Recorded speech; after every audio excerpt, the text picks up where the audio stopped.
دلچسپ بات یہ ہے کہ ہم کسی انسان کے ساتھ دلچسپی نہیں رکھتے۔ ہماری دلچسپی اس فائدے اور ہنر سے ہوتی ہے جو اس انسان سے ہمیں مل سکتا ہے۔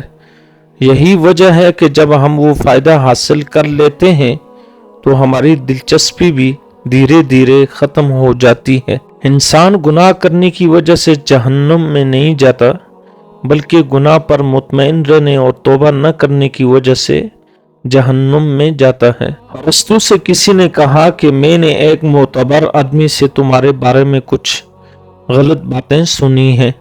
ارسطو نے جواب دیا، غیبت کرنے والا معتبر کیسے ہو گیا؟ اگر تو گناہ پر آمادہ ہے تو کوئی ایسا مقام تلاش کر جہاں خدا نہ ہو۔ جس امت محمدیہ کے پاس قرآن و حدیث جیسی نعمت ہو پھر بھی اپنی جہالت نہ چھوڑیں، اللہ رب العزت کے عذاب کو دعوت دینا ہے۔ نبی کریم صلی اللہ علیہ وسلم نے فرمایا، میری امت کی سب سے بہتر عبادت دیکھ کر قرآن پڑھنا ہے۔ ہر چیز کا ایک حسن ہوتا ہے اور نیکی کا حسن یہ ہے کہ جلدی کی جائے۔ نبی کریم صلی اللہ علیہ وسلم نے فرمایا، جو لوگ میانہ روی اختیار کرتے ہیں وہ کسی کے محتاج نہیں ہوتے۔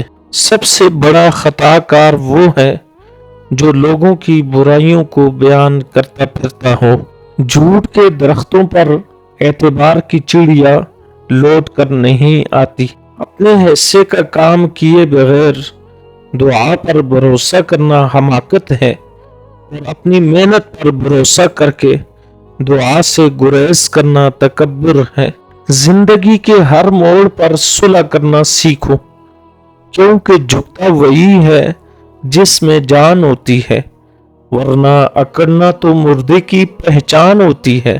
استاذ کی قدر کرو، یہ وہ ہستی ہے جو تمہیں اندھیرے سے نکال کر روشنی کی راہ دکھاتی ہے۔ کوئی تمہارا کردار اٹھا کر بیچ سڑک پر بھی لٹکا دے تو یاد رکھو، وَتُعِزُّ مَن تَشَاءُ وَتُذِلُّ مَن تَشَاءُ۔ جن کے کردار سے آتی ہو صداقت کی مہک، ان کی تدریس سے پتھر بھی پگھل جاتے ہیں۔ استاد کا ادب کامیابی کی پہلی سیڑھی ہے۔ قدرت نے ہم سب کو ہیرا بنایا ہے، بس شرط یہ ہے کہ جو گھسے گا وہی چمکے گا۔ اگر دنیا فتح کرنا چاہتے ہو تو اپنا لہجہ دھیما رکھو، کیونکہ لہجے کا اثر تلوار سے بھی زیادہ ہوتا ہے۔ اہل مغرب شراب پی کر بھی لوگوں کی مدد کرتے ہیں اور ہم نماز پڑھ کر بھی لوگوں کے حقوق پر ڈاکہ ڈالتے ہیں۔ خالق سے اچھا تعلق اور مخلوق سے اچھا برتاؤ مومن کی نشانی ہے۔ ساری عزت اور ساری بلندیاں رب کے آگے جھکنے سے ملتی ہیں۔ ہمیشہ ایسے شخص کو چنا کرو جو آپ کو عزت دے، کیونکہ عزت محبت سے کہیں زیادہ خاص ہوتی ہے۔ کم عقل اپنی غلطی سے سیکھتے ہیں، عقل والے دوسروں کی غلطی سے سیکھتے ہیں، لیکن احمق کبھی کچھ نہیں سیکھتے۔ زمین اچھی ہو لیکن پانی ٹھیک نہ ہو فصل خراب ہو جاتی ہے۔ گھر اچھا بنا ہو لیکن گھر میں دین نہ ہو تو نسل خراب ہو جاتی ہے۔ دل دکھانے میں 1 منٹ لگتا ہے، لیکن کبھی کبھار زخم بھرنے میں پوری زندگی لگ جاتی ہے۔ بے نسل لوگوں کی سب سے بڑی نشانی یہ ہوتی ہے کہ تم جتنی انہیں عزت دو گے وہ اتنی ہی تمہیں تکلیف دیں گے۔ زندگی کے آدھے غم انسان دوسروں سے غلط توقعات وابستہ کر کے خریدتا ہے۔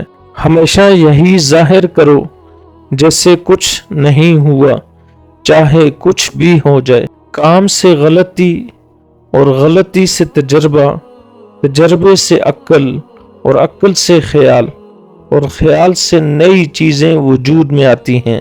سفر چاہے کسی انسان سے محبت کا ہو یا خدا کی طرف ہجرت کا، مسافر وہی قبول ہوتا ہے جو ایک در کا ہو۔ جب تمہیں لگے تمہارا کوئی نہیں ہے تو آسمان کی طرف دیکھنا، وہاں وہ ہے جو ہمیشہ سے تمہارا تھا اور ہمیشہ تمہارا رہے گا۔ جب زندگی کی سمجھ آنے لگ جائے تو پہلا حق خاموشی کا بنتا ہے۔